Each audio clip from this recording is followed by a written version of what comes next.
This is the Patriots Drive Podcast. We are all Patriots. Where we discuss, analyze, and answer questions to all things happening in the NFL and with our New England Patriots. Now, here's your host, Cole Kelly. Let's go!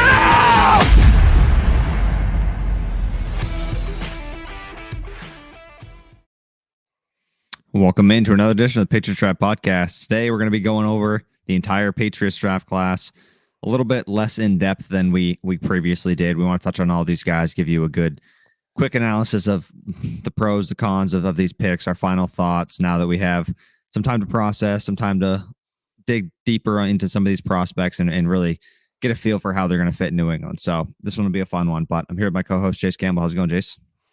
It's good. I can't believe we're already a week removed from the draft, and well, almost a week removed. And next, still have free agents out there we can go sign. We got OTAs, mini camps, a lot of things coming up in the future with real football. But it's crazy to think that the draft was a week ago today. We were sitting here and we're like, oh, who are we going to take at 21 or wherever we are? But now we're here. We've processed it a little. Hopefully, you guys have processed it a little, and whether your feelings are the same or a little different, it is what it is. So we're gonna be talking about some of those prospects and what we see their role being and how we see them fitting in New England's scheme, and kind of a little deeper dive into what they can bring to the Patriots this year. Yeah, and before we hop into it, make sure you guys like the video, subscribe. It really helps the channel out, helps the channel grow more and have more, these videos reach more people. So if you guys haven't done that already, do that real quick, and let's hop right into it with the first pick in the draft. Patriots draft offensive guard Cole Strange from Chattanooga. What are your thoughts on this pick now, almost a week removed, like you just said, a week to process? What are your thoughts on not only the player, but the value and all those things that we've discussed many times? Yeah, well, the more that we're hearing from the draft is that there was a team in the 40s eyeing him, and New England was up at 54, so they would have had to have moved up higher than what they did to 50. Even to get Taekwon Thornton, they would have had to have moved up if that rumor is true. So if that rumor is true, and this is the guy, the value still is what's going to get Patriots fans. Yeah. I always love Cole Strange. We mocked him to New England in the third round multiple times throughout the offseason. So we had our eye on this guy. He seems like a Belichick guy, small school dude that dominated, is very good, has length, has athleticism. That seemed to be the theme with New England throughout the whole draft is whatever position they took, they wanted to get the most athletic guy. And Cole Strange was not shy of athleticism in the pre-draft process. He came in at 6'5", 307. He ran a 5.03, which was in the 90th percentile, 4.50, 20-yard shuttle, very good lateral quickness. That was in the 92nd percentile. Then he had 31 bench press reps, which that's strong. That puts him in the 90th percentile. And then he broad jumped 10 foot for a 6'5" guy. So he's athletic. He's long. He's physical. Everything that you hear too about him is that he plays the game the right way. He's a mauler in the trenches. He has no friends on the field. And, this obviously seems to be Bill's guy. Bill zoned in on him, and he took him for a reason. And people might still be calling it a reach. I don't think it will truly be known as a reach until we see him play, but I expect this guy to fully be the day one starter at left guard. He played mostly left guard throughout his career at Chattanooga, took a couple center snaps in the Senior Bowl, and he didn't look too good. So I don't expect him to be there. Maybe he's a David Andrews, in case David Andrews gets hurt or something, but I expect this guy to be the day one starting left guard for New England. And if that's the case, I guess you can't really ask for anything else out of your first round pick to come in and be starting. He should. You're taking a first round pick on a guard. He should start for you day one. Otherwise, the pick looks worse. I like the player. I like a lot of the things you just said. I agree with basically everything you just said. My thing that I'm still struggling with is not only the value of where you took him. Like you said, if there's another team behind us, 10 picks behind us, that really was looking to get this guy, and the Patriots didn't want to trade back into day two and risk it. I get it. You got your guy. Is it a little early? Maybe, but they got the player they were looking for at a position they really needed. So that's good. My thing is I just disagree with the philosophy of drafting a guard in the first round when your team is not set. If this team had no holes, or if they were like the Chiefs or like the Bills or the Rams, it's like some of these teams that have stacked rosters and are not, they don't have many missing pieces, then yeah, you can afford to use your first round pick on a guard. You can afford to use your first round pick on a guy like Cole Strange and reach a little bit. But the position the Patriots are in right now, they're multiple pieces away from contending for a Super Bowl, from being a real true contender that's going to be dangerous year in and year out. And I just disagree with spending your first round pick on a guard, especially when you have such good success of drafting these guys later in the draft, like Mike Onwenu just a couple years ago in the 6th round. So that's the part that frustrates me just as much as the reach for the player in general is just the spot and the position when I feel like you can draft a guard from round 3 to 7 or 3 to 6, and they've had quite a bit of success. So that's kind of the most head scratching part of this to me in general is just the position. Yeah, and I think that Patriots fans deep down knew that there was a high possibility that Bill went with either a guard or a tackle. I mean, Penning, Zion Johnson, I think there were guys there that made sense if they were available at 21 or 29 over Cole Strange. But if you look at it on my board, at least, he was the best guard available. Some people thought Kenyon Green might make it down to us. He goes at 15, which might have been a little high for him. I think for me, Cole Strange probably would have been my next guy. The other one that I would have looked at there would have been Dylan Parham out of Memphis, and he goes, later in the 3rd round. But he was probably the next guard on the board for me, and I still am not justifying it, saying that it was, the right time to take him. But if that's the position that they thought was the biggest need, and obviously I feel like if Bill wanted to address the linebacker position, he would have. And we talked about this. There's Cam McGrone, Ronnie Perkins, Raekwon McMillan, Mac Wilson comes in. There's obviously guys in that room that Bill Belichick trusts. And maybe they're going to play a little bit more safeties on the field with Kyle Duggar being in the box, or Jabril Peppers are going to have versatility. So there's something to it where Bill thought that this left guard position or the offensive line in general was the biggest need on the team. And in a way, I agree. And then in a way, I don't, because right now, the biggest thing in New England is Mac Jones, and it's protecting Mac Jones. You do not want to see Mac Jones on his back 10 times a game and be the most sacked or most pressured quarterback in the league. He's young. He's our future. You got to protect him. So in that essence, I can justify the pick, but still when, like you mentioned, you could have traded out of the first round and maybe gotten another 3rd or maybe another 2nd or however you do it. It's still head scratching to me too, where they took him. But if there's other teams, and there's been teams out there that are backing him up. Kyle Shanahan, was kind of the first one to come out to it. And if you watch farther past the Rams video, they don't justify it, but they're like, this dude's a guy. Like, Cole Strange can play. He's not a nobody. People are acting like he's just like dog shit and can't do anything. Like, this guy is going to be a good player. And I expect Bill to take him and do what he does with a lot of guys and turn him into, a pretty dang good player for a while for New England. Yeah. And like we said, I like the player. We both like the player. I think he's going to be good. I think he's going to do well for us. I think he's going to fill that void and do a good job. But it's just like I said, the value at that position, especially with the success of drafting later in the draft, first round is early, and they're not in the position roster wise to be able to reach on a guy like that and have no problem with it at all. It's just, I don't know. And like you said, they didn't address linebacker. Clearly they feel good about the room that they have, or they felt really bad about the options at linebacker in this draft, which is odd because there was quite a consensus that there was a lot of really good linebackers this class.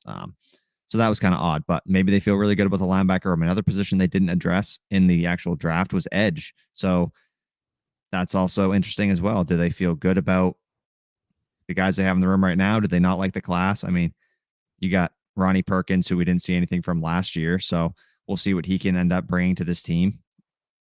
Maybe Josh Uche has a bigger role. Other than that, it's kind of puzzling how they're going to handle these situations, especially if we get a team like the Titans who really runs the ball well. We struggled last year against the run quite a bit. I think we're like 25th, 26th against the run. We got lighter at linebacker, and we didn't really address run stuffing D tackle. I guess Sam Roberts we addressed the defensive tackle position a little bit, but we didn't really get like a true run stuffing top end talent in this draft, along with a run stopping edge defender to pair with Matt Judon. But there's always free agency. Maybe Trey Flowers rejoins the Patriots, and that'd be a great fit on that opposite side of Matt Judon. Geez, I'm struggling right now. So we'll see how they address the position, but all in all, just this pick I feel better about than I did the first night, because I understand they like the player. It's at a position of need. First round for a guard when I feel like you could have waited till the second round to get this guy, or if you couldn't, there's other places in the draft where they've had quite a bit of success drafting the guards. Yeah, there's a couple questions coming through. People asking if we would feel better if Cole Strange was moved to left tackle next season. Personally, I think that they obviously see something in Isaiah Wynn. They extended his 5th-year option. If they wanted Cole Strange to play left tackle, they would have moved on from Isaiah Wynn already. They would have traded him for a late round pick in the draft or done something. So I think that when you look at Cole Strange, he played over 1,000 snaps at left guard, 160 of those at left tackle, and then he's played the only other position he played in college was right tackle, and there was only 9 snaps there. So I feel like, yeah, he has the ability to play all 5 positions, but this is a guy that I think New England zoned in on. Say he's going to come in, he's going to play left guard, which is where Ted Karras played last year. Now we're going to have Awinu and Cole Strange at our guards with David Andrews, and then Isaiah Wynn and Trent Brown. I'd have a hard time thinking that New England wants to move on from Isaiah Wynn this year because of all the signs that they've showed. They would have done it already. They could have gotten something for him. They could have not extended his 5th-year option, saved $10 million against the cap. I feel like if Isaiah Wynn wasn't the guy that they were going to have at left tackle, he wouldn't be there right now. And then if that was my case, I would have rather have gone a different tackle. Or I don't feel like bumping Cole Strange out to left tackle is the right move. When he's played so many exclusive left guard snaps, there were other left tackles that I liked on the board that you could have taken at 29 over Cole Strange, unless they really just believe that he can, continue to do what he did at left guard at the left tackle position. And that's yet to be seen because it's been so limited of snaps in college. Yeah, I will say one thing. I think it was Alex Barth. I think I saw him mention it, was talking about maybe him play that left tackle. And he mentioned this. He kind of made the point that Matt Groh corrected a reporter kind of and said, hey, he can play all 5 positions. He can't, it's not just guard. He can mix in at center too. He can play all 5 positions. So I don't think I don't think Isaiah Wynn would necessarily immediately be gone if they wanted Cole Strange to be the left tackle for the future of this team. To go back to his, Carlos's question, would that make the pick better in my eyes if they had him as our starting left tackle next year? Yes, 100. Not this year, but the year after. Yes, 100%. Left tackle is worth taking in the first round if you need it, in my opinion, more than a guard, especially with the success that they've had. So, I think Cole Strange, plug him in at left guard, get him NFL experience, have Isaiah Wynn in there at left tackle for this year. See how he does if he's healthy and you like it and the line does well and he plays better than he did last year. You can extend Isaiah Wynn if you feel comfortable. If not, then Cole Strange, he's 6'5". He's more of the athletic, smaller type tackle that the Patriots have kind of coveted more than other teams. I know they have Trent Brown on one side, but Isaiah Wynn was kind of pegged as more of a guard build, and he's been playing tackle for the Patriots. So I could see it being a possibility, maybe, and that would make me feel a lot better about the value of this pick, is if they feel like he's going to be the left tackle long-term for this team, or even right tackle, since you said he hasn't played left, but he has experience at right. Maybe Trent Brown swings to left next year, and then you move him back to Cole Strange back to right tackle. So if he ends up playing tackle for this team, I feel a lot better about the value. I think it's a possibility. I don't think that's the most likely scenario, in my opinion. I think he probably stays at guard, but I think it's certainly a possibility. Yeah, I always wanted, who was it? Foo Vibe says this right here. I thought Isaiah Wynn was going to be a better guard. Coming out, he played there most of these years in Georgia, then moves to left tackle, and that's where he had a lot of his success. But a 6'2.5", 6'3", blindside guard or tackle, like you're mentioning here, never enticed me. So I was always in the fact maybe that moving Isaiah Wynn to left guard this year or last year, maybe that was the change that he needed. And that would, elevate his game or give him a new, confidence boost or something. I would have loved moving Isaiah Wynn into the interior offensive line. And then, if now you bump out Cole Strange, I think if you completely take out Isaiah Wynn out of this and move Cole Strange to left tackle, now who's your left guard? Who do you feel comfortable plugging in at left guard? And then, well, I don't mean this year. I mean, like you let the year play out. Say either maybe you move Wynn to left guard and maybe you move Cole Strange to left tackle, or keep it left tackle Isaiah Wynn, left guard Cole Strange, and then next year when Wynn's contract is up, if you don't feel comfortable with that, draft the tackle, sign one in free agency. You get a lot of money. I don't know who the free agent tackles are, but there's at least options, and that's what's good about having flexibility, five position flexibility with a guy like Cole Strange and a guy like Isaiah Wynn, who has played tackle but also projects better maybe to guard, is that you can kind of mix and match some of these pieces, whoever you feel best about. Yeah, and I mean, we don't know if Isaiah Wynn's going to stay on New England's roster for next year. We both wanted him traded for the money and get somebody else. There are better options out there, but they clearly are keeping him for some reason. I'm not quite sure what it is. Yeah, so I don't know. I would have liked to change the scenery for Isaiah Wynn. I always thought that he was a good run blocker, and that's where he maybe could have had his most success at the guard position. And he still, I don't think moving him from guard to tackle is going to make his pass blocking any better, but I just think he projects better. And however it be, I would. He struggled so much. He's been so hooing and humming, and you're looking at him as a first round pick for New England at 23, and you're like, he didn't really turn out like we thought he would have. So I don't care if he's going to struggle at guard as much as he struggles at tackle on pass block. I'd rather have him there and see just how it plays out if you're going to move someone else to tackle. And maybe the option is move Trent Brown back to left tackle, move Michael Winner at right tackle where he had so much success as a rookie, and then put Cole Strange at the right guard or keep him at left guard. I don't know. There's a bunch of different players on the roster that have played different offensive line positions. When we won the Super Bowl, Trent Brown was at left tackle. Michael Winu had a great rookie season when he was at right tackle. So there's a lot of different ways you can go. That's why I think that if you wanted to move on from Isaiah Wynn, and maybe they do next year, but you would have moved on from him by now and, moved these guys already. Yeah, no, I agree with you there, but good thing is in the offseason, they got plenty of time to move these pieces around and see who fits best where before the season gets started. So it's going to be interesting to see what lineup they end up going with. I do think that having the versatility is good. So we'll see how they put the puzzle pieces together. Is there anything else you want to touch on with Cole Strange, or you want to move on to Thornton? No, we can move on to Thornton. Okay. I'm going to have you start on Thornton. I'm going to hop out and hop back in because my comments aren't popping up. It's being weird. So I'll be right back. All right, bear with me, guys. It's just me, so hopefully I don't mess up. But let's move on. Taekwon Thornton right here. Next pick, trade up for Taekwon Thornton. Now, this is a little interesting tidbit here.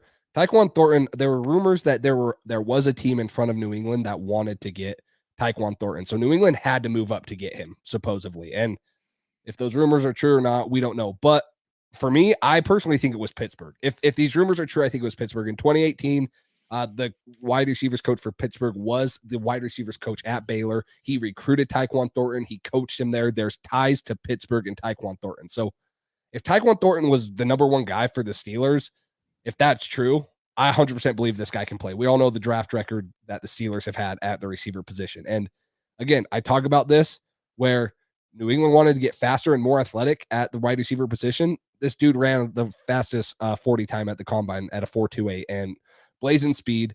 Maybe not the best in and out of breaks and routes, but you watch his highlights, every deep ball that he catches, he's 4 or 5 yards past guys. He's running past them. Even though he has small hands, he had over a 50% contested catch rate, only 8 drops in college.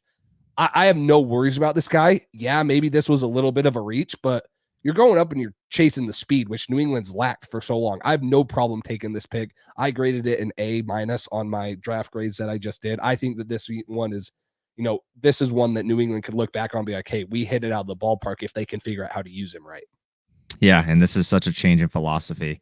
Like Cody said here, Taekwon is Jameson Williams light. I've heard a lot of draft comparisons to speed-wise and body size and type-wise. He's similar to a guy like Jameson Williams, but obviously not the same caliber. But Taekwon is extremely talented. I mean, just his speed he's got game-breaking speed, like you touched on. 5 yards of separation every catch, it seems like, on his highlight tape. He's got so much separation between him and anybody. Good red zone threat, good hands, good size as far as height. The one caveat with a guy like him, like you said, is his route running a little bit. His 3-cone time was the second worst in the Bill Belichick draft era. The only person worse was Matt Slater. So that's not exactly thrilling for the wide receiver. Not every position, just wide receiver. He was the second worst. So that's not perfect, but he's got great speed. Yards after catch, I think he was average only like 3 yards after catch or after contact, which isn't great. that's not the best. But if you get the ball in this guy's hands and he's got space, he's got just the speed to break away and run by everybody. But he's got to bulk up a little bit. If New England can put some size on him, he can keep that speed and contested catchability and all that stuff. If they can develop his route running just a little bit in this system, I think this kid's going to be good. He's definitely a high upside, not necessarily a super high floor, but this kid's got limitless potential. He could be really, really good for the Patriots. And if the Steelers wanted him, that's all the more reason to have confidence in this kid because, like you said, they're great at drafting receivers. Yeah, and we're not saying that he can't run routes, but he's not the most polished route runner. Yeah, he's not Chris Olave. No, but the reason he gets open on these intermediate routes is because of his vertical speed. You guys are going to see on film. Yeah. He's such a downfield threat that you got corners press Balin or he's selling the routes. He's very good at selling the routes vertically and then snapping them off. Now, that doesn't mean he's snapping them off, with pristine cuts and stuff. He still rounds it. When you're going that fast, he rounds his routes. But he's going to be able to push people vertically and at least threaten downfield where he can make, cuts either in or out, and Mac Jones can anticipate it and open to him. So I'm excited for Taekwon Thornton. I do agree with this one. Baylor, their offense was not suited for a guy like this. Like Taekwon Thornton almost was out of the ordinary in this Baylor offense. And Bohannon at Baylor was just not the best quarterback throwing wise. And he still had 900 yards, 10 touchdowns. What did he average per catch? I think I just had it up. 15.2 yards per catch. He was over 17 yards per catch in both 2018 and 2019. I think this guy, for the system he was in and the lack of, opportunities they gave him, I think this guy still put up really good numbers to be a second round pick. And honestly, I have no problem if people are going to tag this as a reach. I don't think this is a reach. Maybe I would have liked a Sky Moore or someone like that a little bit more, but I'm super excited to watch Taekwon Thornton on the field with Mac Jones and, Kendrick Bourne, having a true vertical threat that can stretch the field and having him on Mac Jones's timeline. Yeah, exactly. I agree with everything you just said there. A couple concerns I have is similar to this. I'm worried if they don't have a definite OC, Thornton won't develop what he could be. Wide receivers is not a position the Patriots have had the best success developing in general. I mean, the slot guys are what they are. You know what I mean? The Patriots have built their offense off those guys a ton. But this mold of wide receiver, a guy like Philip Dorsett with the speed, but not as much of the after catch or route running ability, you could say. They haven't developed guys like this that great. And the other portion of this is I hope he's not used as a field stretcher and a decoy as well. He's similar to what they have in Aguilar right now. So my thing is, you use a second round pick on this guy. When's he going to see the field this year? Because Aguilar's on the last year of his deal. I get for the future. Like if Aguilar's gone after this year, Taekwon Thornton can probably slide into that role, and that'll be great. But usually, if you take a second round pick on a guy, you hope he's going to get a decent amount of playing time this year. You want him to make an impact ASAP because, I mean, it's a high draft pick. So my concerns are when they're going to use him, where they're going to use him, and just how he's going to develop, especially with the lack of coaching staff that we currently have. Like we talked about, the offensive staff is in shambles right now a little bit. We don't really know what's going on there. We have some defensive coaches and some special teams coaches transitioning to offense. So it's going to be interesting, especially with the whole maybe not using a fullback thing this year. Maybe they're changing the offense entirely and they're going to use a guy like Taekwon Thornton a lot. Maybe they'll pair him with Aguilar for some reason. I don't know. Nobody knows what they're going to do, but I like the player a lot. The value, like you said, maybe a little bit of a reach, but who cares at the end of the day? If they're getting the wide receiver they feel really confident in, and they really feel this guy's going to contribute soon and be a long-term player on this team and is going to help Mac Jones in this new style of offense out, then I'm happy with it. The kid's got so much potential. I hope they can mold him into the player he has the potential to be, because that's going to be an electric downfield dominant threat. So I'm excited about this pick for sure. Yeah. What are the expectations for Thornton this season? I want to see him take most of N'Keal Harry's snaps. Honestly, I think that in the run game, he was the 5th highest graded FBS run blocker at the receiver position. So, he has the ability to run block. He's not a squirm. He's 6'2". At the combine, he came in. Oh, now it's not going to load. 6'2", 181. I'd like to see him gain a little bit of weight, or maybe just strength. Maybe not even weight, but he's got to get a little bit, more muscular, a little bit stronger lower half, and I think he can become more explosive.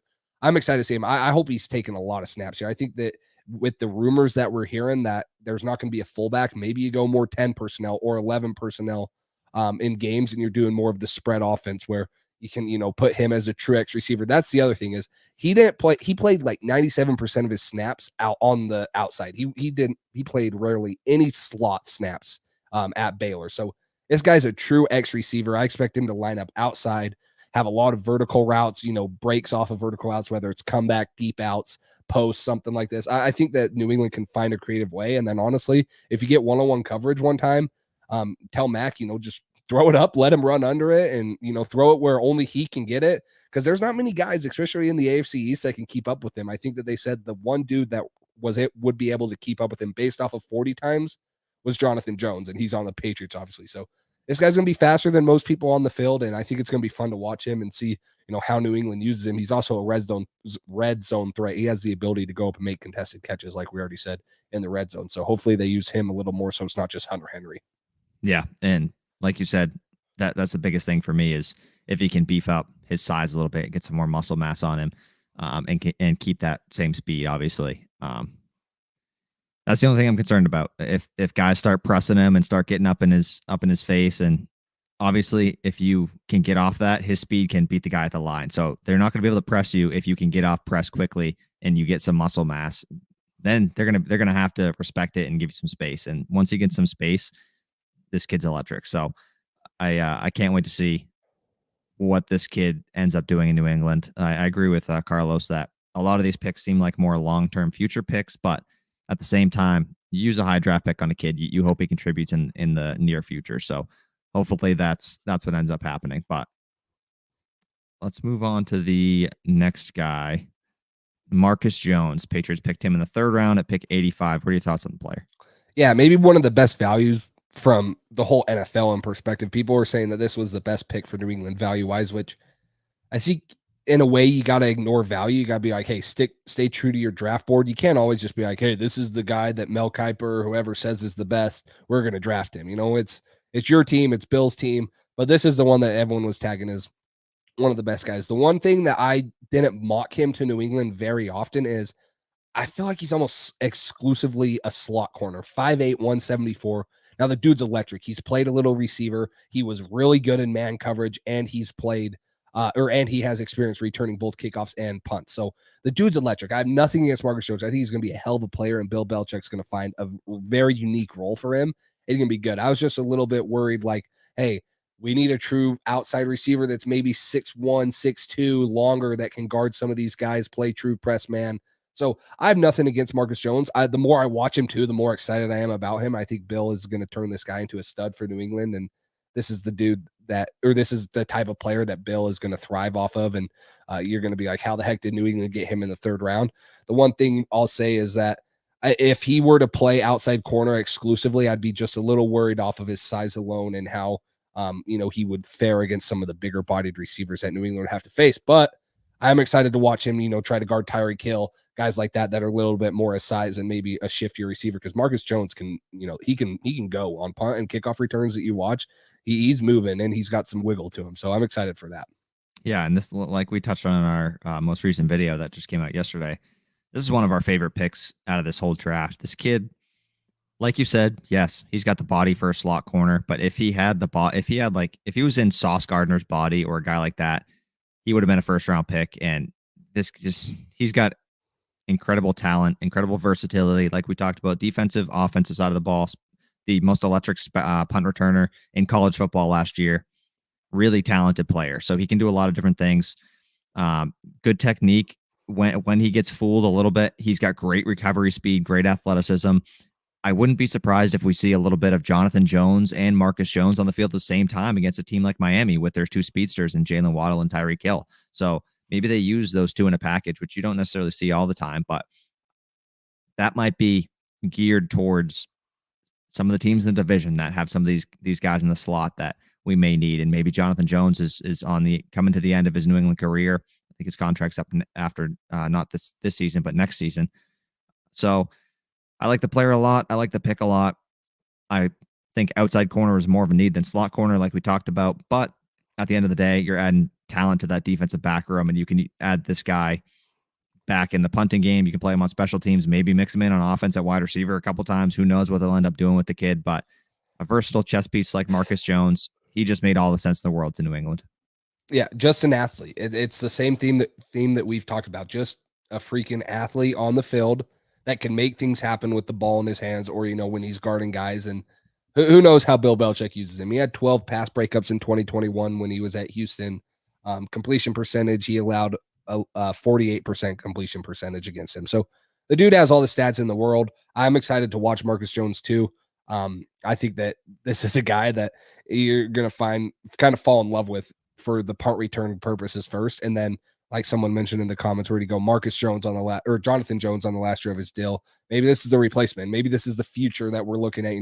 They don't want to pay Jonathan Jones. They want to get a little extra cap and make a big splash next year. And then Marcus Jones is the guy to play the slot corner. But I personally, if I was, going back, I was like, they're going to get, a 6 foot, 6'1", 6'2" corner that can, play a little bit bigger than what he is. And not that Marcus Jones doesn't play bigger than what he is. He's strong. He's built like a bulldog. He's stocky. I love the Marcus Jones pick. I'm just saying, you get guys, and I know AJ Brown's out of the AFC, but you get these bigger receivers that are going to get thrown to, jump balls in the red zone. If you have Marcus Jones on him in the red zone, I don't know many teams that are going to shy away from him. Doesn't mean he's not a good player. It's just a mismatch. And you got great receivers, and it's an offensive friendly game. The size and the length matters at some point in the season. So that's the only concern with me. Other than that, I love this pick. Probably the best value. Maybe not my favorite pick, but it's definitely top 2, maybe top 3 for me. He was a great pick, and I was excited to see them finally go corner in the 3rd round when we all thought they'd get one earlier. Yeah, and I mean, good question here from Cody. Why does everybody shut down him playing outside against Mike Williams types? I get it, but against a 6 foot wide receiver, I think he can compete. I think he'll compete as well, and that's kind of the mentality he has. That's why he's such a good player, is that he plays a little bit above his size. But even against a guy who's 6 feet tall, he's got 4 inches of length on Marcus Jones, and that doesn't add to, that's just his height, doesn't include his wingspan, all that stuff. So it's a tough matchup for him on the outside with some of those big guys like that. Even an average guy at 6 feet tall, whatever it is, I think he'll compete, but at the end of the day, there's only so much you can do with a 5'8" frame, to where in the end, at the NFL level, guys are going up against taller, bigger, stronger corners, like to just have more natural size. And when they see a guy who's 5'8", even if he's got strength and good technique and all that stuff, at some point you have a limit of who you can guard with that frame. And it doesn't mean I don't think he's going to be a great player, because I really like this pick a lot. Don't get it twisted. But on the outside, it's going to be interesting to see if he has that size to go against some of those guys that aren't 6'3", 6'4", 6'2", whatever, but against those guys that are in the 5'10" to 6 foot range. I wonder if they'll trust him playing those guys on the outside. The thing that worries me is, other than the 5'8", doesn't worry me as much. He has 29-inch arms. That is under 30 is unheard of. I loved Roger McCreary till the Senior Bowl. His arms came in at like 29 3/4. You don't hear of many cornerbacks that are successful. There are guys, but most of them that are successful don't have under 30. That's the thing that worries me. Short arms, not being able to press at the line of scrimmage. That's what worries me. He's in the 1st percentile for both height and weight, for both height and arm length in the NFL. So he's not like even an average size corner. He's like on the small end of corners. That's the knock I have on him. It's not that he can't go guard 6'10" guys, but not 6'10", sorry. It's not that he can't go guard 6 foot guys, 6'1" guys. It's that those 6'1" guys already have 5 inches on him. Plus they have 31.5, 32-inch wingspans. That's 3 more inches than him going up, getting the balls. That's my big worry, is his wingspan. Just like you mentioned, his frame in general. On PFF, he got a 2 out of 10 on this frame for their draft evaluations. It's not an ideal frame, and it sucks because he's such a good player. It's just, what he was given when he's working with it, and he's done great for what he has, but you can't consistently bank on that. And, going off of NFL data and statistics, guys like him with that arm span, are not successful most of the time. But I'm not saying that he can't be successful. I think he can be, but that's the concern, and that's what the NFL stats and stuff in history has said. Yeah. What's up, Edward? And yeah, maybe he's not most guys. You could be right, and I hope he's not, because I don't know. I think he can have all the success in the world in the slot. I just feel like it's going to be really tough for him to overcome the odds of a guy being that small with that short arms to play on the outside against some of these NFL receivers. I mean, you don't see many teams that have a full roster of receivers under 6 feet tall. Like usually they got at least one big dude on the outside. And yeah, maybe you match him up with a smaller outside receiver, depending on how many receivers they got out there. But I just think his spot is going to be slot corner. Mix and match him. Maybe if he's got a good matchup on the outside with a smaller outside receiver, then take it and hopefully he'll strive there like he did in college when he played outside. Not anybody who was ginormous. So it's an option. I don't think it's super likely, but we'll see where he ends up. I like the talent a lot though, and the versatility is incredible. This dude is electric to watch on tape. Him and Taekwon. Well, along with one of the next guys that we're going to talk about, Pierre Strong, were some of the best. Like you throw on his tape, highlight, exciting watches. This guy is certainly up there, especially on the defense side of the ball. Yeah, I'm trying to find PFF wrote an article, and it had the exact number. It had, guys that what their measurables were from, I think, like the 2005 draft to the 2021 draft. Obviously, it wasn't including this year, but it showed how many snaps guys have played with under a 30-inch arm. And there's been dudes coming out of college with under 30-inch arms. It's like, I'd have to pull it up. I think it was under 10% of guys drafted with under 30-inch arms played more than like 50 snaps a year. So it's not our opinions. This is what like PFF, and this is what the NFL in general has been saying. Now, the dude can cover. Don't get me wrong. He can freaking cover. But everyone wants to knock the level of play. People want to knock Cole Strange's level of play. People wanted to knock Cincinnati. They shouldn't have gotten in the college football playoff because they're in the AAC. Houston did not play the competition that Cincinnati did. They played in the AAC. They didn't have to play Notre Dame. They didn't have to play Georgia. They didn't have to play Alabama. Whoever Cincinnati had to play. You want to talk about competition? Marcus Jones hasn't had the best competition. And I personally am not a guy to knock the level of competition, because if you're a baller, you can play football, they're going to find you. The level of competition doesn't matter. If you can play football, you can play football, and it doesn't matter where you are, you'll end up in the right places. So I think Marcus Jones got in the right place with Bill Belichick, and I do eventually view him as the Jonathan Jones replacement, just not as a true outside corner for this team. Yeah, I agree with you. All right, let's move on to the next guy. We're already at 40 minutes. We're only 3 picks in. Jack Jones, cornerback from ASU. 121st pick. The Patriots selected him. They had a ton of meetings with him. What's your initial thoughts on this prospect? Yeah, obviously New England loved Jack Jones. They met with him, as much as Romeo Doubs, and they, this was one of the guys that they met with the most. 5-star coming out of high school, goes to USC, comes out with a little trouble, goes JUCO, and then plays with ASU. He comes into ASU in 2019, has an immediate impact. He had, sorry, I have the stats right here. He played, where is it? He allowed a 50% completion percentage, 3 interceptions, 11 PBUs, first year at ASU. Throughout the rest of his career, he ended up with over 20 PBUs, over 10 interceptions. Just an immediate impact guy. And this is the guy that I look to play more outside corner. Not the ideal frame still, but 5'10", a little bit bigger, a little bit longer. If anyone can get to this guy and, make him, put the stuff in the past and, get to his 5-star rating coming out of high school and the true ability that he has, it's going to be Bill Belichick. So I like this pick. Like I mentioned, I still thought that Zion McCollum or Tyreek Woolen, Bill is going to take one of those high upside guys, because this guy is kind of like Cole Strange. He's older. He's going to be 24 years old coming into the draft, but you get athletic, you get experience, you add him to the cornerback room. No problem with this pick. Thought that this was another good one to add to the secondary. Yeah, I agree with you. This guy, if he didn't have his off the field issues and his transfers and all that stuff, if this kid stayed at one school for his whole college career and didn't have any trouble, he would have been going a lot higher probably. So people think that we still reached in the 4th round or whatever it was for this guy, but the talent this guy has, if you can straighten everything out and get him back on track, which he seems to be, he seems to have accepted it, what he did and learned from it. And he's a different dude now. And the talent is certainly there. So this guy, I definitely think is going to be more of the outside guy out of those two that we took. Ton of talent, like you said. Hopefully he lives up to that recruit status he had coming out of high school, because if the Patriots can mold this kid, they got a lot of guys with a lot of potential, and that's what I like about this draft. Like, do you have this for sure safe picks in there as well, or do you have some of the safer picks?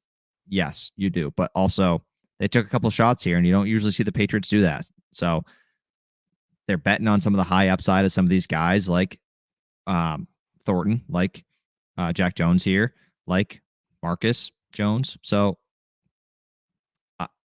I'm getting my head around to these picks because we got a lot of players that can make an instant impact if everything goes well and the Patriots can coach them up, because the intangibles are there for a lot of these guys. Yeah, 5'11", 30 and 3/4 inch arms. Probably needs to gain a little weight at 171 too, but he ran a 4.51.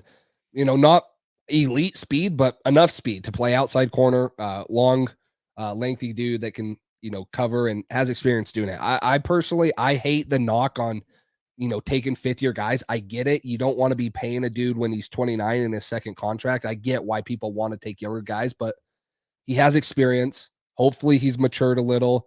Hopefully he's ready to come in. And, this is a guy that I think adds swagger, adds a little bit of, kind of that JC Jackson mentality where JC Jackson was like, hey, I'm that guy. Like, I'm the dude. No one can beat me. I think Jack Jones kind of has that little bit of mentality to him. And I'm excited to see what he does now.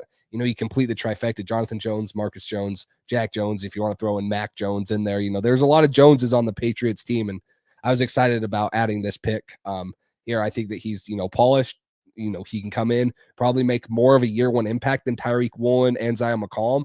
Maybe he doesn't have the ceiling like those guys do, but he's probably gonna make more of an impact right now. And that's what we needed in the cornerback room. I would expect him to eventually take over hopefully Malcolm Butler's role. I think that he's has all the ability to take that over, and I'm excited to see what he does. Yeah, and I don't think some of these guys are going to make an instant. Some people are saying instant impact day one. A lot of these players, I think a lot of these players have the potential, but a lot of these players might need just a little bit of time to get to that to hit that potential and to really unlock that next ability. And I do believe that a lot of these players they got can do that. Will it be year one? I don't know. I hope so, because we certainly could use it this year. So that'd be awesome if these players can hit their stride in year one. But usually players take a big year two jump anyways. So I don't know if this is going to be the same situation. I hope Jack Jones develops quickly and can play outside corner for us soon, but it takes some time. And another thing on this draft, people talking about the ages of everybody, we touched on it as well. A lot of these guys in the draft are older already, though, because of the COVID year and the extra year of eligibility and all that stuff. So we touched on the age a decent amount because a lot of these guys are older than you'd like. We didn't get any like 21-year-olds or anything like that who have a long time where you can pay him a second deal and he's still got more time after that. So we took a decent amount of older players, but this draft is full of older players. So at the end of the day, it's hard to complain too much. Yeah. Let's see. There was one up here. They can cover. Size is so overrated at cornerback right now. Size is never overrated in the NFL. The more size you have, the more length you have, the more ground you can cover, the more you can make up. All of the top three corners in the NFL in my eyes: Jair Alexander, AJ Terrell, Jalen Ramsey. Jalen Ramsey over a 33-inch arm. AJ Terrell 31.25. Jair Alexander 31.25. Length is not overrated. Now, I get it. The bigger you get, usually the slower you get, and you're giving it up. So there's an argument. I'm not saying that every dude that's long is a godlike cover guy, but the more length you can have on the field, the better. So I don't know if I would have taken Zion McCollum over Jack Jones in the long run, but they definitely intrigued me more in the draft process because of the length and the ceiling that I thought they had. Now, I hope Jack Jones hits. I'm excited as hell to see him. I love Arizona State. I'm from the West Coast. I've watched Arizona State before. I was ecstatic when they signed him in 2019 out of a JUCO because, you're hearing of a five-star that, goes to JUCO after a USC bounce back, and, you get him on a team that you cheer for. So I've been following Jack Jones for a while. I thought that his issues would push him farther back in the draft, but New England comes up and gets him. Like I said, no problem taking him at 121. I don't think it's a reach in the fourth round. Like there were so many teams that considered reaches. What are you going off of? PFF's big board? Whose big board are you going off of? Like there's a lot of people that reach. Once you get past pick 80, even the whole draft is just like throw a dart at a dartboard and hope you guess right. There's not very many teams that are going to guess who values what at what point in the draft. So I don't think that this was a reach at all. It was definitely a position of need. And after not addressing it in the first round with a top tier guy, you go back to back with Marcus Jones, Jack Jones. I think it was good. Yes, and Taekwon is 21, but most of the players we drafted are older, towards that 23 to 25 range in the draft this year. But let's move on to the next guy. Probably, I think both our favorite picks. I don't want to speak for you, but I think both our favorite picks in this draft. Guy who's really exciting to watch, running back Pierre Strong from South Dakota State. What are your thoughts on him? Yeah, I've had experience at the FCS level, both playing and coaching for the last 3 years, and this dude's been a terror to the FCS. And you play against him, just the numbers he puts up: 1,600 yards, almost 1,700 yards, 7.1 yards per attempt. The crazy thing is he had 811 yards after contact. That's about 3.4 per attempt. He had tied for the most 30 plus yard carries 15 plus yard carries with 30.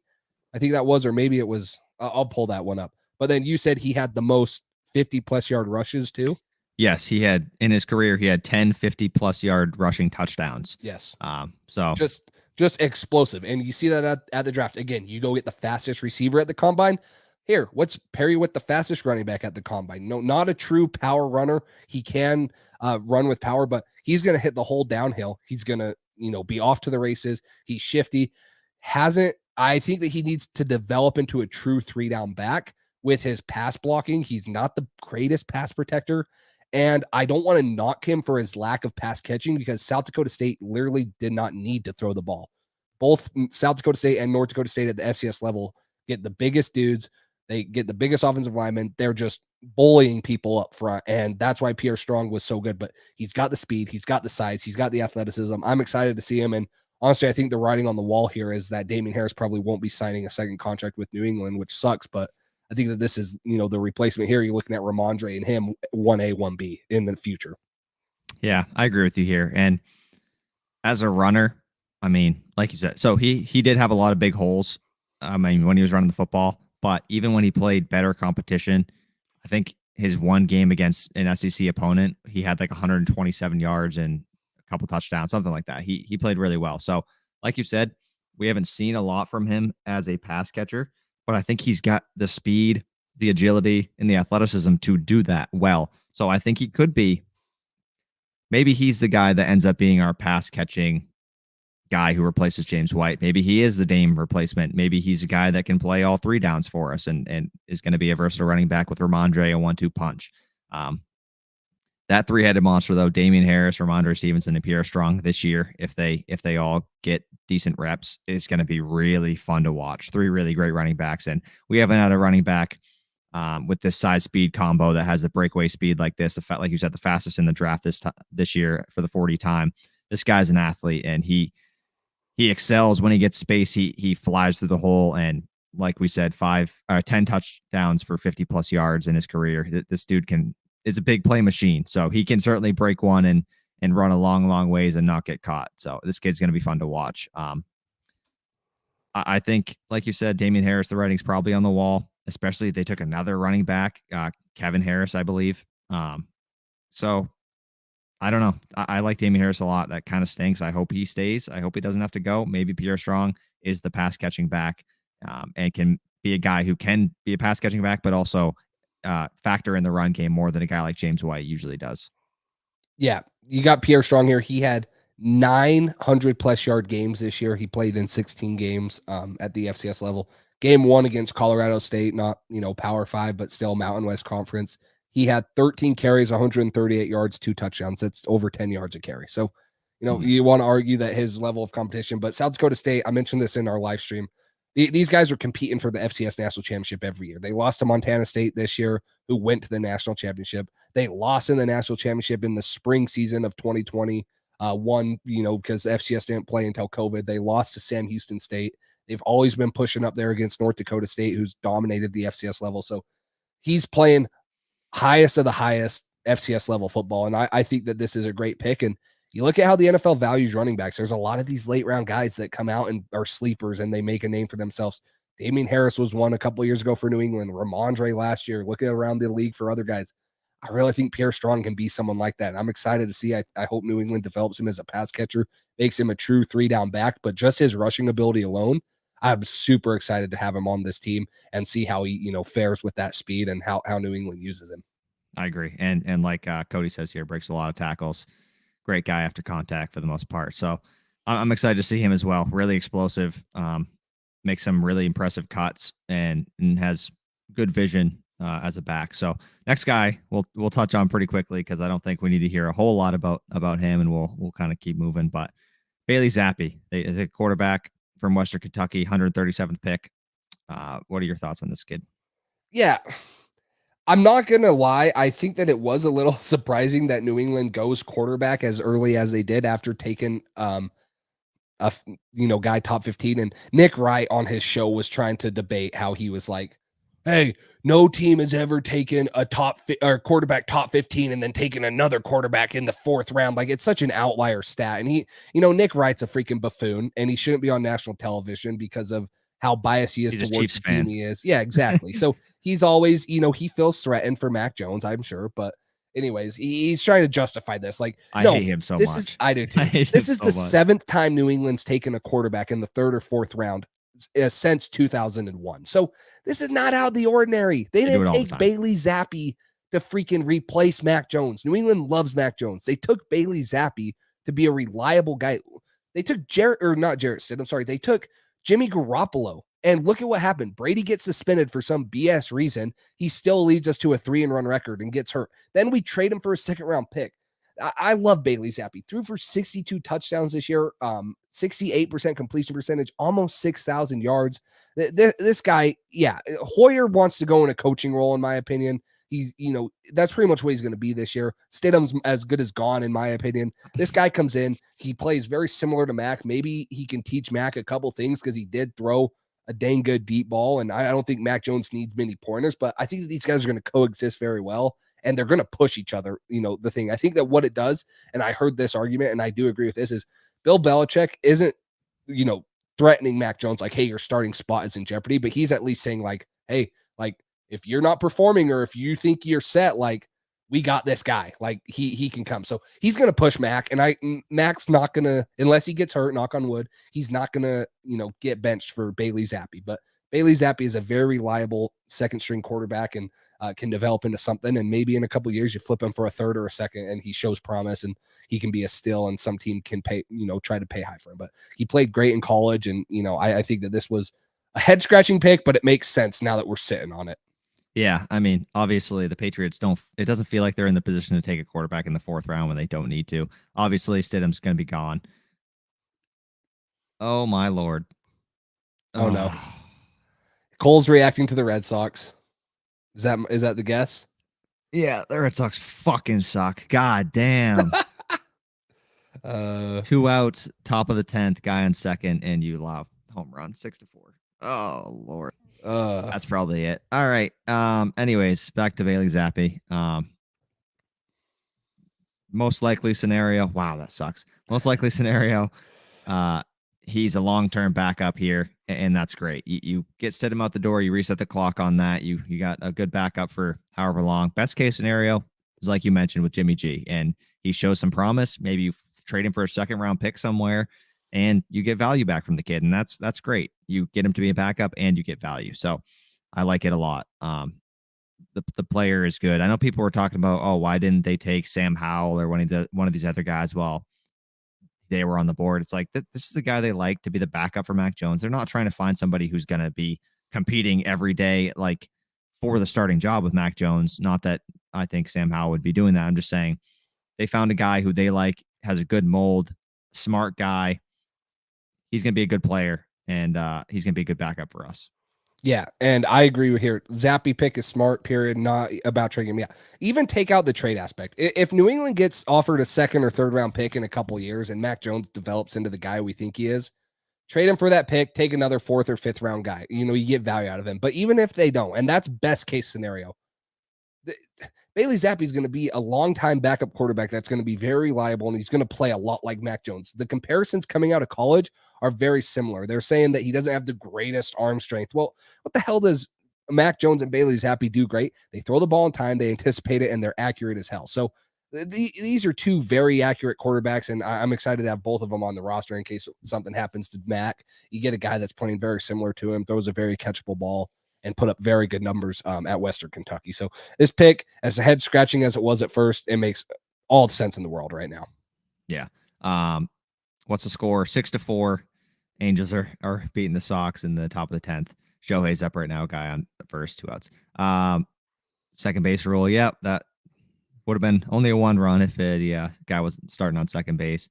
Story did do something tonight. That was good. See, Jace, this is why we need to start a Red Sox. We need to start Red Sox drive right there. Yeah.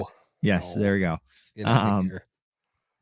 Mac Jones, arm strength to this day pisses me off. All he did at Bama was throw deep. Yeah. I know. I mean, can he throw the fastest, furthest football out of any QB in the league? No. But do you need to do that to be a good NFL quarterback? No. I mean, if he improves his arm strength just a little bit, this kid's going to be set. Even if he keeps it what it is right now, it's going to be good enough to have success in the NFL. Obviously, sometimes you need to zip a ball in there, and if he can improve that just a little bit, it's going to take him to just an even higher level. So people also said Brady had a noodle arm, and that dude's still zinging it in there, and like you said, the velocity, and maybe he can't huck it 80 yards, but the dude can throw the damn ball deep, and he can throw it accurately when he needs to, and put some zip on it. The arm strength thing is so stupid. Everyone's just becoming awe of the Josh Allen's, Patrick Mahomes of the world, and they think that that's how you win Super Bowls, when in reality, how many Super Bowls has that won teams in the last couple years? Mahomes, really? Because Brady won one, Stafford won one. Brady's dominated it. I mean, even Nick Foles didn't have the greatest, he was a Patrick Mahomes type. I know it pains us to hear that, but like the pocket passer quarterbacks like that's what's, consistently winning people's Super Bowl. So, and this is true too. I mean, what do you hear every wide receiver who catches the ball from Mac Jones? He throws a very catchable football. Well, what do you mean by catch? I don't know how to describe it. It's just like he throws a nice catchable ball. Like it's easy to catch. He's not throwing at 180 miles an hour and breaking my fingers every time I try to catch it. He throws with good touch, a catchable football. And from what it sounds like, Zappe does the same thing. He throws a catchable ball. I promise you, as cool as the media makes it look, not all the time receivers are excited to catch a no-look pass from Patrick Mahomes. I promise you that's so hard to catch. Like you're running full speed and he's not looking at you, and all of a sudden you got, a ball coming at you from 5 yards on a line. Like it's not easy to catch. So yeah, catchable is very important. And that's the first thing Devontae Parker said when he got, he's like, hey, I love the kid. He throws a catchable ball. I don't know how to explain it. It's just, he throws it catchable. And that's all you need is if your receivers feel comfortable catching it, you're in a good place. So I agree. Both of these guys are, good, have good talent in the, with their arms. Yeah. We'll try to spend a little less time on the rest of these picks, but we'll keep going. Running back Kevin Harris from South Carolina, 183rd pick. Thoughts? Yeah. I get it. I get why they're doing it. I think they're looking, maybe this is more the James White replacement role where you're not sure of the James White role, what he's doing.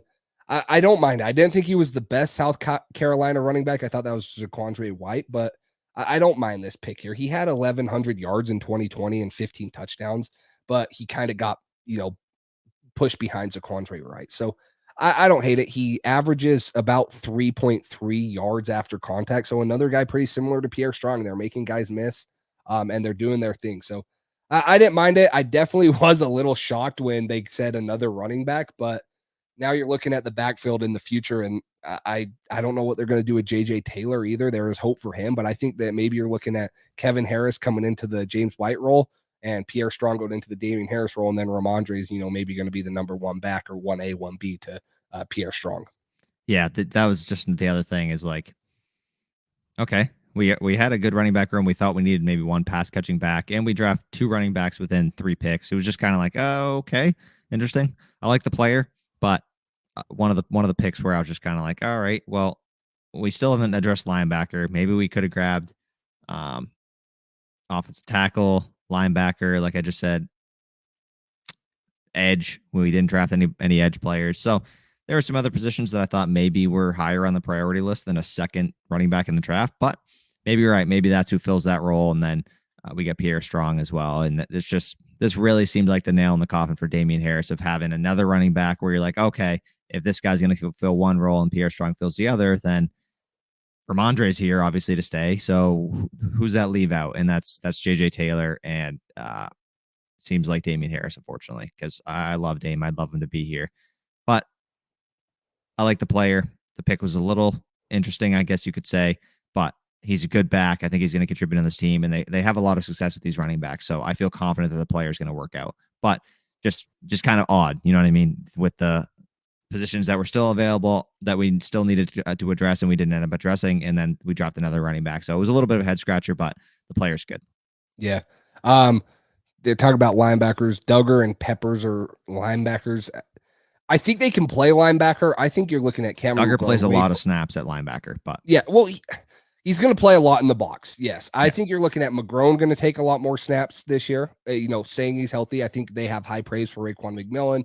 Jawan Bentley came back. He traded for Mac Wilson. I think that those are the guys that they trust more. And then you're rolling between Jabril Peppers and Kyle Duggar down into the box to play that role. But I would, in my opinion, I don't know if I would feel comfortable stopping the run with the lack of D tackles we have in the middle and playing Duggar or Phillips consistently at linebacker. I think you can mix in those looks. I'm not saying that, but I think that you still got to have true linebacker types in there.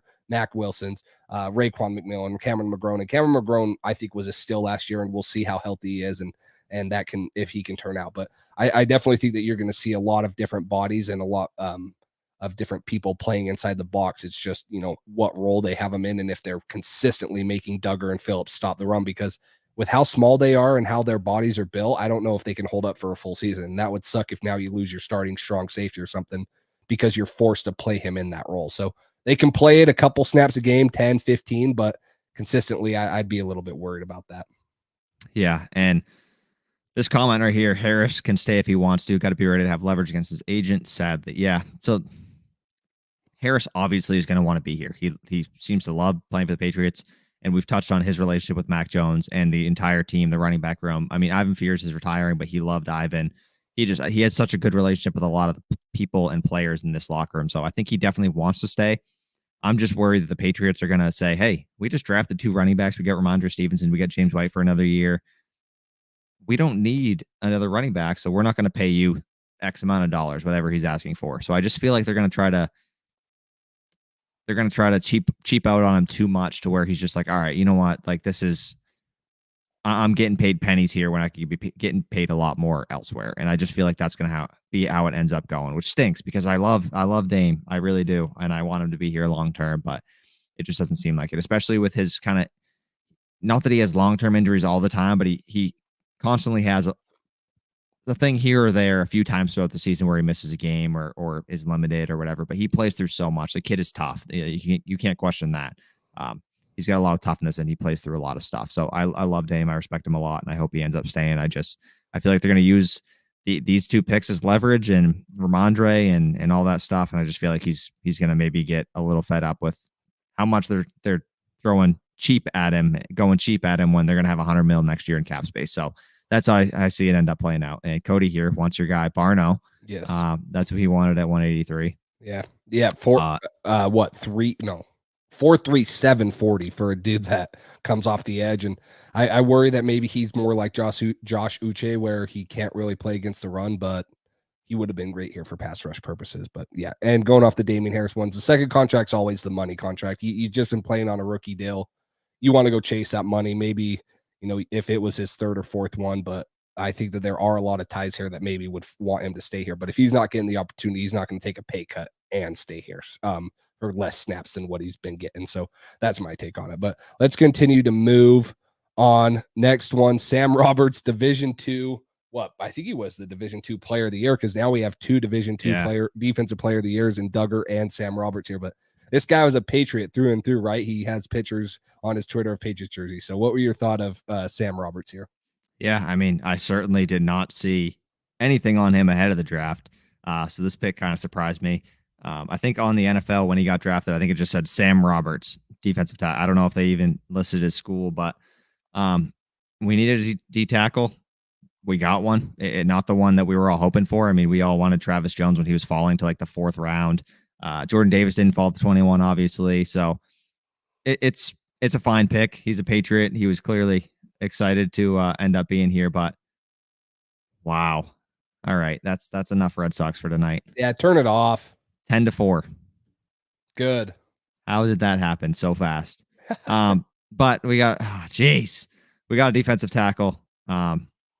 Robert seems like an intriguing player. Hopefully he's one of those late round gems that Belichick finds going to a workout somewhere by himself in the rain on a on a rainy day. But I like that we got a position of need, how much he fills that need, and what we actually end up like a run stuffing defense tackle. We'll see what he's got. Yeah, 6'4", 287. Came in, he had 61 tackles, 18 for loss, and 6.5 sacks last year. So freakish stats at the Division II level. This is the type of guy, like you said, no one had anything on him. Probably not even on our radar. A dude that I just was like, when you took him, you're like, who? Like, I've watched a lot of players for this draft, and you take him, and it's bound to happen when you're drafting 262 players, but you're like, who? And then, you hear about him, you read about him, you're like, yeah, this is a Belichick type of guy. I think that he's going to come in and hopefully make an impact and, at least get some sort of reps, because I think what we've learned from Bill is he loves rotating his defensive line. So whatever role he has, I think that you're going to see a lot of different bodies on that defensive line and whatever different packages they're bringing him in. I hope he has, a little bit of a year on impact, but this could be another guy that I could maybe see Bill possibly, kind of redshirting, letting him learn a little bit. And you still have guys like Ronnie Perkins or some of those younger guys that still haven't taken much snaps from last year's class. And maybe he's sitting behind some guys like that. So I like the pick. He's a Patriot guy through and through. Pictures on his Twitter about it, but we'll see how he turns out and what his role is with New England. Did you touch on his special teams field goal blocks? He is a monster. So if he can control that, then that's enough to take him right here. If he can contribute to that. I think he had 5 field goal blocks in his It was some absurd career. number that you have never heard of. Yeah. So that's one thing. That's a way to make your way into the roster year one, certainly. So he trolls Chiefs fans on Twitter, already worth the pick. Absolutely. I mean, you spent a 6th-round pick just for that. Yeah. So we'll move on to the next couple players. 2 more guys here that we'll touch on. We'll make these quick. 210th pick, Patriots chose Chasen Hines, offensive guard from LSU. What do you think?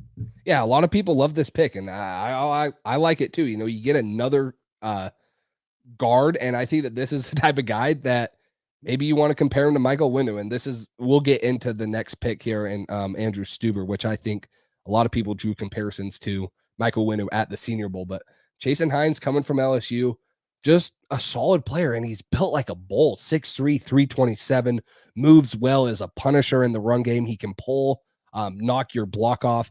This is a guy that I really liked here, and this is what we always loved about Bill, which was maybe a little head scratching about going Cole Strange in the first, is Bill finds guys like this and makes them into players. So whether this is the left guard of the future, and like you mentioned, Isaiah Wynn is out next year, and you move Cole Strange to left tackle, maybe this is the guy. But I think that both him and Stuber, who we're going to talk about next, are a draft picks in my opinion. And I think that these are guys that Bill found and loved, and they can come in and make an impact. I don't know. We haven't seen much out of the William Shermans, the other guys that they took a couple of years ago, late round. Maybe this guy comes in and takes their roster spot.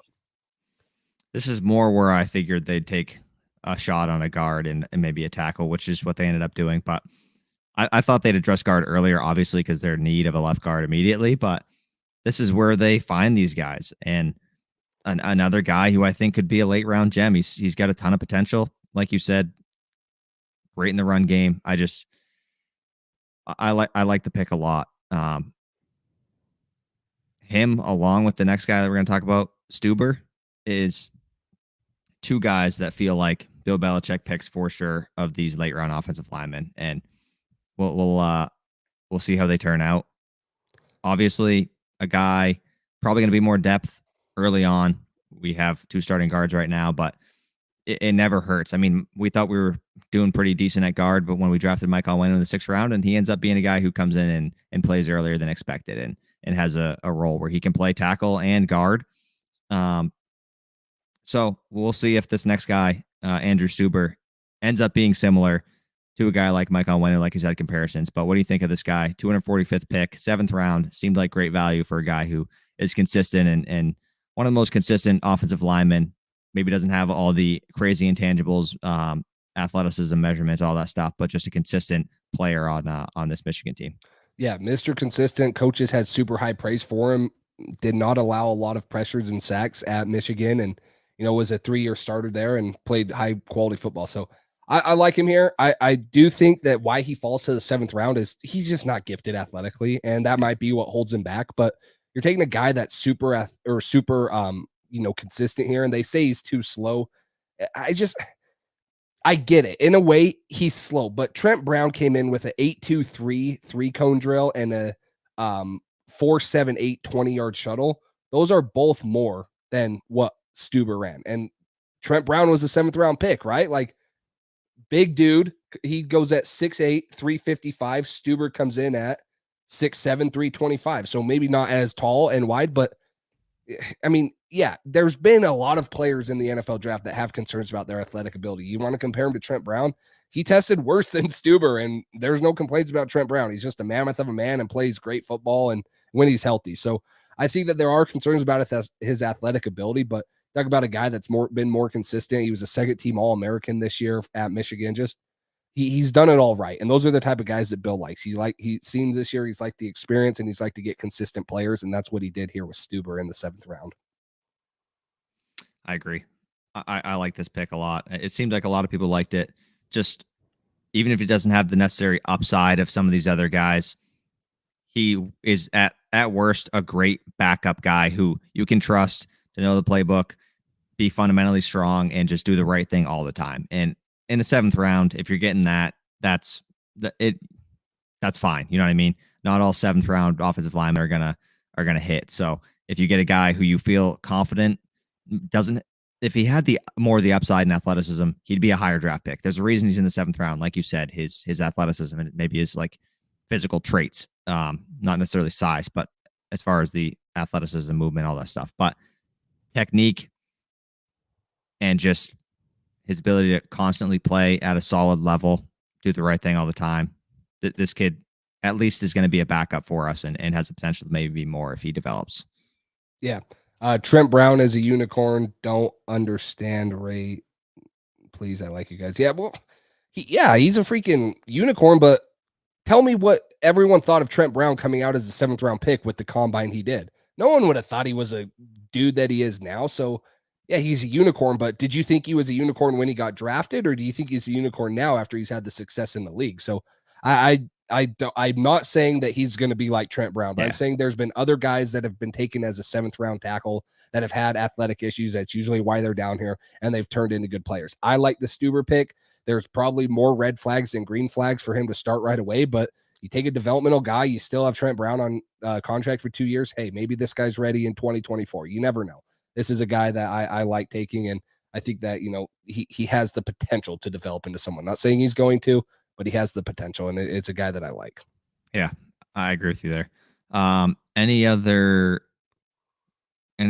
prospects you want to touch on? I don't know if you want to touch on anybody undrafted or any final thoughts on any of the current guys before we wrap this up? Yeah, I think the most intriguing undrafted, there's a lot of intriguing undrafted players for New England. I got to pull up so I don't miss any. I think the one that stands out, and we'll make this quick, but the one that stands out, De'Aaron King, right? The guy that New England's had a lot of talks with, and I'm excited to see how they use this guy, quarterback, receiver, running back. He's listed as all of them when New England signed him. So I'm excited about him. I'm also excited they signed a center from Houston, Cody Russi. Just more bodies, right? It's just more bodies. And I think you look at some of the other tackle or guards and centers on the roster, maybe the guys that are coming off their rookie contracts to be gone. The one guy that I would say, LeBrian Ray out of Alabama, there's the one Bama guy that New England goes out and gets. I think that he could have something. He was a big time prospect coming out. And I think you just look at the other guys and like, we've seen New England had success with undrafted guys. So I'm not going to say any of these guys are going to be like non-impactful, but I think the other guys, as for right now, you're looking at special teamers that can develop into something. I like the Texas safety, Brendan Schooler. I also like DeMarcus Mitchell out of Purdue. So there's guys out there. I think that you have a lot of potential in these guys, and that's why they go undrafted. They have high potential, so they're given money, and they're saying, hey, come be on this roster. We didn't draft you, but we'll see what you can be made of. So I'd be excited for any of these guys to make the roster and see what role they are, because we all know Bill Belichick's track record with draft or playing these undrafted dudes. Yeah, for sure. And I think at the Shrine Bowl, I think it was, King played or took some snaps and reps at wide receiver a little bit. So that seems to be the consensus, like you said, he was listed at a bunch of different positions. That seems to be the consensus of, oh, this kid probably is not going to be a quarterback. He's probably, I like this comment here, scout team running quarterback. This would be a perfect fit for a guy like that. Like if he could just do that and give you good looks of guys like Lamar Jackson and Deshaun Watson, whoever, like any of those mobile quarterbacks, if he can give you a decent look defensively, that has a lot of value in itself. And outside of that, maybe, I'm not saying he's going to be the next Julian Edelman quarterback to wide receiver, but like maybe he has some potential as a wide receiver. They seem to like those guys, Jacoby Myers too. When you have a quarterback background, you understand things in a different way as a wide receiver. You understand what the quarterback wants to see from you. So that's why a lot of those guys have success here, it seems like. So this kid doesn't seem like he has a ton as a wide receiver, but if he can be a scout team mobile type quarterback and can give you maybe something as a wide receiver, or just, I don't know. I don't necessarily think this guy's going to be spectacular by any means, but if he can give you something, that's better than nothing. And we'll see. They're undrafted for a reason, but if you can get some value out of it, that's always good. Yeah, Devin Hafford, WAC Defensive Player of the Year, Tarleton State. He wasn't a draft day signing, but they re-signed him. Center had 38 reps. Oh yeah, of bench press. He's strong, and this is the one thing I like is you see a lot of centers that New England takes, and they're like, oh, they played more guard, but they can't play center. This guy played 4,000 snaps of center in college. Played 4 years at La Tech, then his last year at Houston.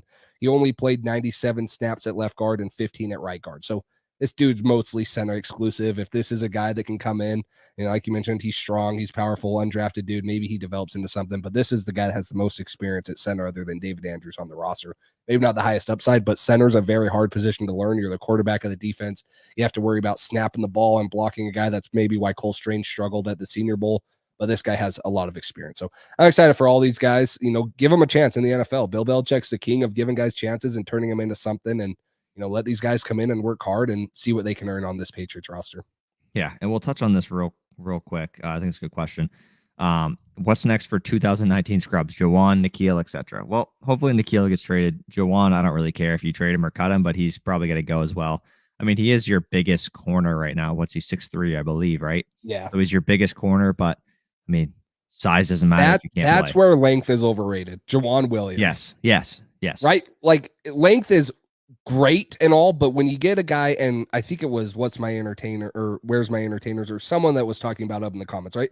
Derek Stingley, the guys that have fluid hips, great feet, those are the guys that length contributes to. And if you have great feet and great technique and length, that's when you're a top 10 pick. Exactly. But yeah, when you're a guy like Jawan Williams and you have great length, but you don't have those other things, that's when it's overrated. If you got a guy, same athleticism, same technique, same skills, hip fluidity, coverage ability, the exact same human, like everything. Would you rather him be 5'8" with the same speed, same 40 times, same bench press, whatever, or 6'2", 6'3"? What, like, obviously you're going to take the size because the added size helps you with everything. Your reach, your ability to cover more positions, different types of receivers. If you're 6'2", you can cover a guy who's 6 feet to 6'4" a lot better than a guy like who's 5'8". So that's where the size aspect matters. But if you're just, I mean, I could be 8 feet tall and just walk out on a football field. It doesn't matter that I got the size. Like if I can't run and cover and do all the things that matter in football, then it doesn't matter. So, 2019 was a historically bad draft class. Yeah. Just looking at it, like, we expect N'Keal Harry. We want him gone, right? Give Taekwon Thornton all the reps. Jawan Williams, don't care what we do with him. Winovich, already gone for Mac Wilson. Damian Harris, probably going to play his last year here, and then we'll get nothing out of him. Yodny Kajus, like I said, maybe just, who knows, maybe another one of these guards or tackles that we picked up takes his roster spot. I don't even know how to say this guy's name. Hydrate Forhole. Is he even still on the roster? I remember him being a practice squad guy. Forhole. Yeah, the offensive lineman. So there you go. Like, we just took took Chasen Hines and guys like, let Chasen Hines take his roster spot. Let him develop into something. Stidham probably gone with Zappe. Biancower, like, 2019 was a historically bad draft class, and I think you're looking at a lot of guys that we drafted just barely as taking their roster spots, or at least pushing to take their roster spots.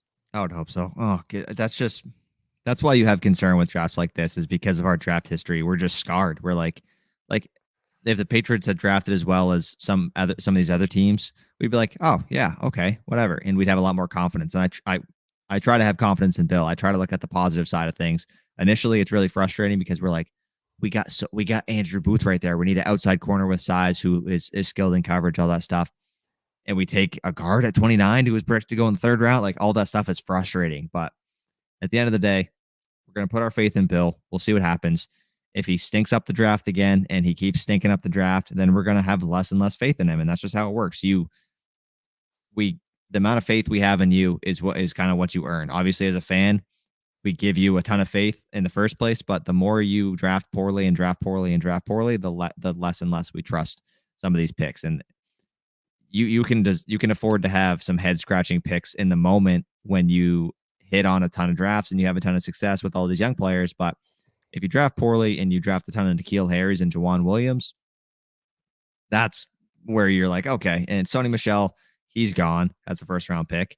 Isaiah Wynn's probably going to be gone after this year as a first round pick. So it's just like a lot of these guys aren't working out for the position you drafted them in. It's not great. And that's why the Patriots are in the position they're in right now. And that's why they're falling towards the back end of the AFC East and AFC in general and not at the top of it right now. But hopefully these picks are the first picks for the future of the Patriots. And these guys are hopefully going to be the foundation for the next generation of Patriots Super Bowls. Yeah, for sure. So, guys, I'd just like to say thanks. The draft show that we did was awesome. We had tons of good support. Wish the draft could have been a little bit better. I still think that there's promise in these guys, but a little bit more exciting. The last video we put out, 4,000 views. You guys killed it. Make sure you guys continue to like and subscribe on these videos, comments. And then we're almost at 650 subscribers. So we're growing. We're continuing to grow. We're probably going to plan on 2 clips this week. So be looking out for those. We're going to do the best free agents available New England can still target. Now that the comp pick formula is out of it and it won't affect what we have to give up or what we won't get back next year after JC leaving. We'll maybe talk about that, and then maybe we'll grade each pick. We didn't really get into grades. We just talked more in depth. But we're planning on at least 1, hopefully 2 clips this week. So be on the lookout for those. But continue to like and subscribe and, join us for the live streams, usually on Tuesday or Wednesday nights at 9 p.m. Eastern time. But you guys turn on post notifications or follow our Instagrams, which are right next to our names. You guys can, stay up to date. No, you're good. You guys can stay up to date. So, but Cole, if you got anything else, I think that will be it. Yeah, no, you hit the nail on the head there. Thank you guys for all the support. It's been awesome. Continue to subscribe and like the videos if you guys haven't already. Really helps us out. We're trying to get to first off 700, but after that 1,000. That's a big goal we've had. So we appreciate all you guys who stick around, stay on here for the lives and watch the videos, comment, all that stuff. The more you guys engage and interact, the better it helps our videos do and the channel grow and all that stuff. So we appreciate going back and forth with you guys, getting your input on all this stuff every week. It's awesome. It's good to see new faces on here. It's good to see people who continue to support us and continue to return, but we appreciate all the support from all you guys. So like Jay said, live will be next week, Tuesday or Wednesday, and we'll have videos coming out before then that we'll be recording soon. So until then, we will talk to you guys later.